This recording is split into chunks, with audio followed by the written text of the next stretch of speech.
కైల్ని లోపలికి తీసుకెళ్ళు.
ఇప్పటి వరకు ఈ చెయ్యి అవసరం కోసమే వాడాను. ఆశయం కోసం వాడితే ఎలా ఉంటుందో తెలుసా?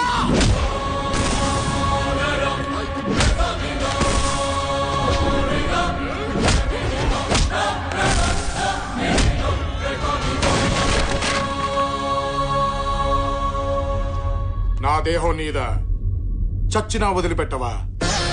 బ్రతుకుని సృష్టించేది బ్రహ్మ, బ్రతుకుని ముగిచ్చేది బ్రహ్మ.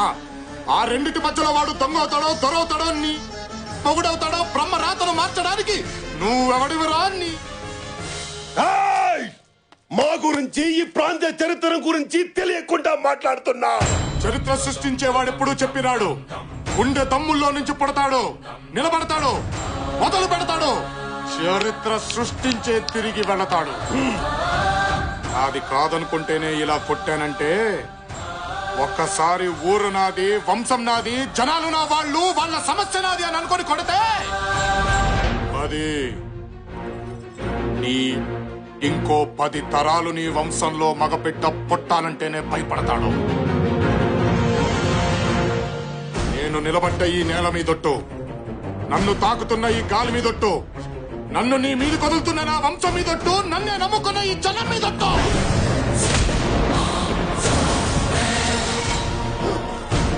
నిలబడుతున్నా, టీ కొడుతున్నా, ఇక ఈ ప్రాంతంలో నీ జెండా ఎగరనివ్వను. ఈ గడ్డ మీద ఒక్క ప్రాణము పోనివ్వను.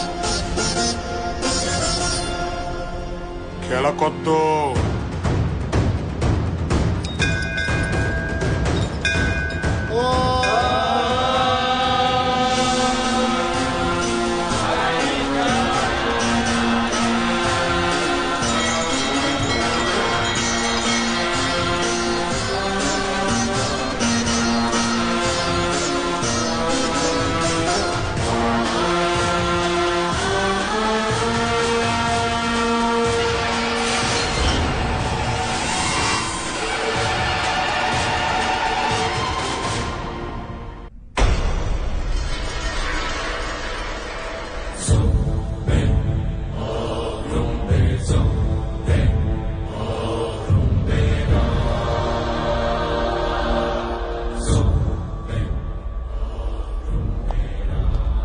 ప్రాణాపాయం తప్పింది గాని కోలుకోవడానికి 2-3 సంవత్సరాలు పడుతుంది.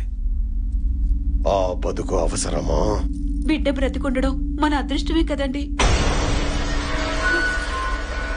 ఆడంగులకు నోడొచ్చాయంటే అది చాలు. అది చాలు మనమేం పగొట్టుకున్నామో చెప్పడానికి.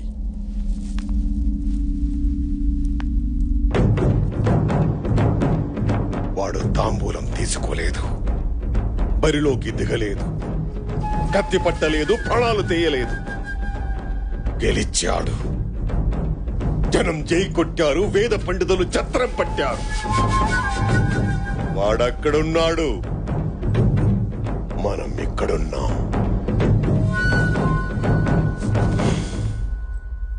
ఈ ప్రాణం అవసరమా?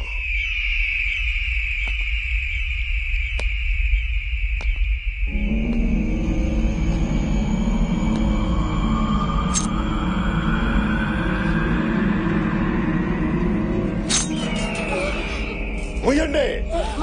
రాజవంశంలో పుట్టారా, పుట్టారా? వాడికి పాడ కట్టొద్దు, పిండం పెట్టొద్దు. ఇంట్లో కుక్క చచ్చిందని అనుకోండి, ఏడ్చి పారేయండి. రాబోయే 14వ రోజే వాడిని బరిలో దించాలి.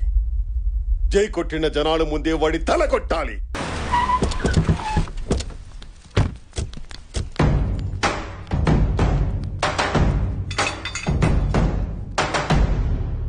వీళ్ళందరూ మన చుట్టుపక్కల ఉన్న జమీందారులు బావా, మీ వంశానికి మద్దతుదారులు. చెప్పండి. 25 ఏళ్ల నుండి పరువు చచ్చి బతుకుతున్నాం బాబు.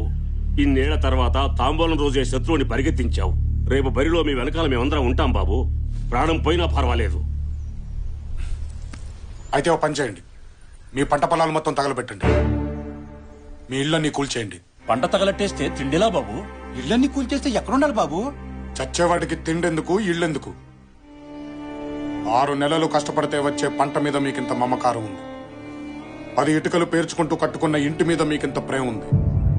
కానీ ఆ దేవుడిచ్చిన 100 ఏళ్ల జీవితం అంటే మాత్రం లెక్కలేదు. ఏ ప్రాణం కంటే రోషం ముఖ్యమా? మనిషిని మనిషి చంపుకుంటూ పోతే మనమన్న మాటే లేదు, జనమన్న పదము లేదు. నేల మీద మిగిలేది శూన్యం. మీ పగని బ్రతికించడానికి ఆ శూన్యాన్ని సృష్టించొద్దు.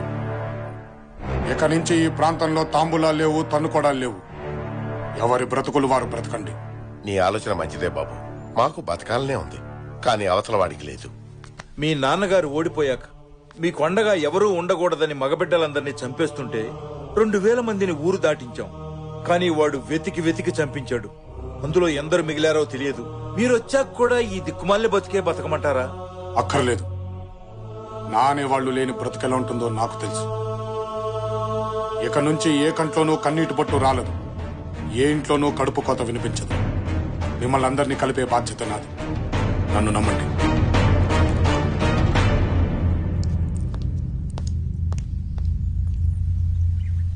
నాన్న, వీడు నా బిడ్డేనా?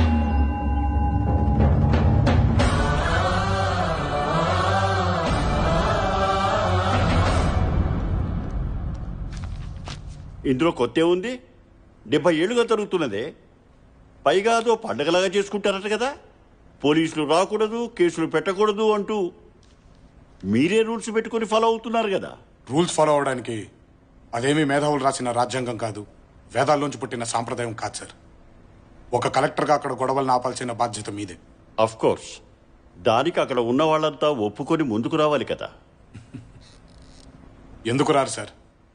కిలో కందిపప్పు 100 రూపాయలకు అమ్మి పురుగులు పట్టిన బియ్యాన్ని 2 రూపాయలకి ఇస్తూ ఉంటే జనం ముందుకొచ్చి ఓట్లేయడం లేదా సార్? నీళ్లు లేకపోయినా ప్రాజెక్టుల పేరు చెబితే ఎగురుకుంటూ వచ్చి జెండాలు పట్టుకుని తిరగడం లేదా సార్? మీ జీవితాలే మారిపోతాయి అని అరచేతిలో ఫ్యాక్టరీలు చూపిస్తే తల్లిలాంటి పొలాల్ని వదులుకోవడం లేదా సార్? మాయని ఈజీగా నమ్మే జనం కొంచెం కష్టపడితే మంచిని నమ్మరా సార్? నోళ్లు లేని కోళ్ల పందాల్ని రద్దు చేసినప్పుడు ఆనందపడ్డ ఈ జనం మనిషిని మనిషి చంపుకోవడం తప్పు అనంటే ఒప్పుకోరా సార్? ఇన్నేళ్లుగా మా ముందుకు ఎవ్వరూ రాలేదు. ఫస్ట్ టైం నువ్వు వచ్చావు. నిజంగా నువ్వు బాధతో వచ్చావా, భయంతోటా? భయంతోనే సార్.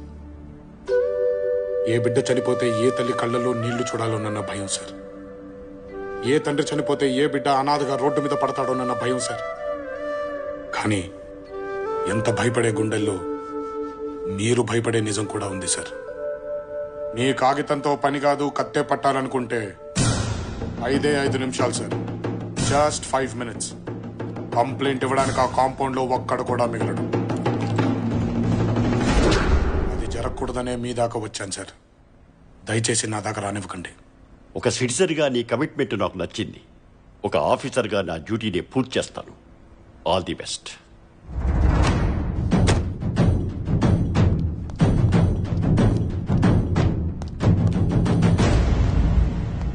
నమస్కారం సార్. ఇలా వచ్చారేం సార్? కలెక్టర్ గారితో పని ఉండి వచ్చాను. అంతా బాగున్నారు సార్? అందరు బాగున్నారు.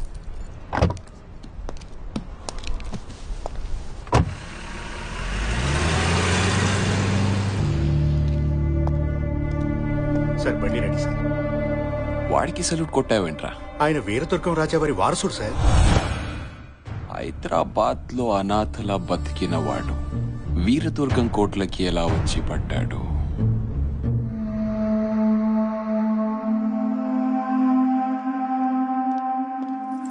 అమ్మా, ఆకలిస్తుంది, అన్నం పెట్టవా?